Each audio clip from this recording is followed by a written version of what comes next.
I was 12 years old when I learned that evil didn't always wear a stranger's face. Sometimes, it looked like a mother's eyes. Sometimes, it hid inside the walls of a home where love was supposed to live. Her name was Danielle. She wasn't just my friend, she was my shadow in the hallways, my partner in every childish plan, my sister in every secret. We spent afternoons playing by the creek behind her house, barefoot, laughing about things that only mattered to 12-year-olds. Boys we thought were cute, music we didn't fully understand, dreams that had no room for pain. But then, one day, her laughter changed. It stopped coming easily. It sounded trapped somewhere deep in her chest, as though it had to fight its way out. I remember that day vividly, the way the summer sun bled gold over the field, the air thick with the smell of honeysuckle. Danielle sat on the old tire swing, twisting the rope until it was tight, then letting it spin slowly back. She wasn't smiling. She was quiet. And then she said it, just 3 words that pulled the world out from under me. I'm pregnant. I laughed at first, not because I thought it was funny, but because I thought it was impossible. We were 12.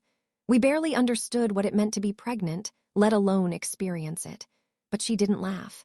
She just looked at me with that kind of sadness that belongs to people who have already seen too much. She told me she didn't know who the father was. It could have been her stepfather or her father.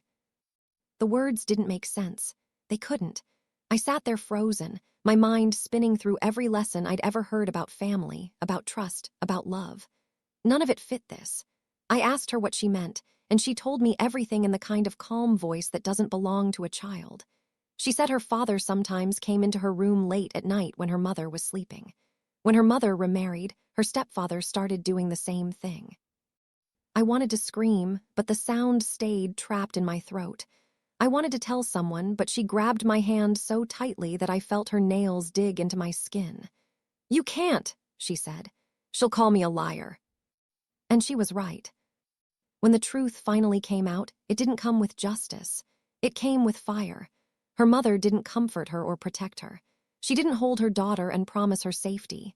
Instead, she looked her in the eye and said the words that still echo in my head decades later.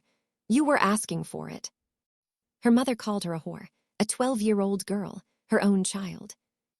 I didn't understand then how a mother could choose pride over pain, denial over truth. I do now. It wasn't about love. It was about shame, shame so heavy that it blinded her. Danielle's mother couldn't face what had happened under her roof, so she destroyed the only person who could remind her of it. When the baby was born, it was a girl. Tiny, fragile, perfect. Danielle was pale and quiet in the hospital bed, her hands trembling when she held her daughter. For a moment, I saw a spark of peace in her eyes, as though this little life was her only proof that something good could still come from horror. But that peace didn't last. Her mother came into the room, said nothing, and took the baby. Just like that. She said Danielle didn't deserve to raise her, that she was unfit, irresponsible, ruined. She said she would raise the baby herself because she couldn't have more children of her own. And then she kicked Danielle out. I remember standing by the window of my room, watching as Danielle walked down the road with nothing but a torn backpack. She didn't cry. She didn't look back. Her mother stood at the door, arms crossed, holding the baby that wasn't hers to keep. That image never left me. The child who was punished for her pain, and the woman who mistook control for motherhood. Years passed, but time didn't soften the memory. It only made it heavier. I saw Danielle a few times after that, once at the corner store when she was 15 and living with an aunt in another town. She looked older, harder, but still had the same eyes. She told me she was trying to finish school. She wanted to be a nurse. I asked about her baby, and her lips trembled before she forced a smile. "She calls my mom, Mom," she said quietly. It was the only time I ever saw her cry. After that, she disappeared. Some people said she ran away. Others said she got involved with the wrong crowd. But to me, she was still that girl on the tire swing, twisting herself in circles, trapped in a world that had betrayed her. Looking back now, as an adult, I think about what it means to be failed by the people who are supposed to protect you.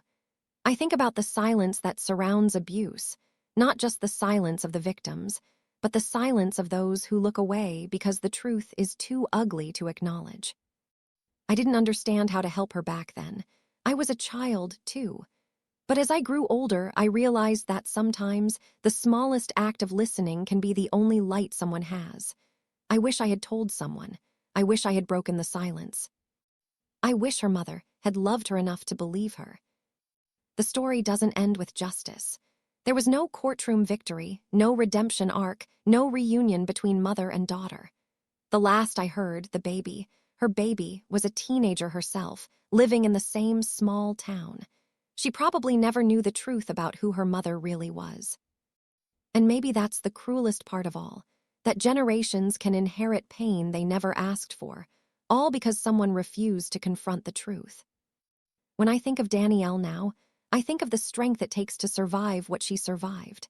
I think of how many others there are like her, children silenced by fear, mothers blinded by denial, communities too polite to interfere. I think about the thousands of untold stories buried behind closed doors. Her story didn't make the news. There were no headlines, no investigations, no justice. But it stays with me, carved deep into the part of me that still believes children should be safe, that mothers should protect, that truth should never be punished. Sometimes I still see her in my dreams. Standing by that creek, the sun dipping low, her eyes soft again for the first time in years.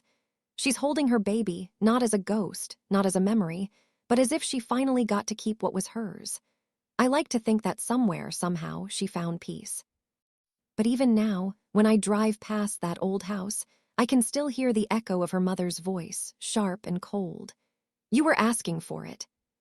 It reminds me that cruelty doesn't always come from strangers. Sometimes it's inherited, passed down like a curse. And the only way to break it is to finally speak the truth.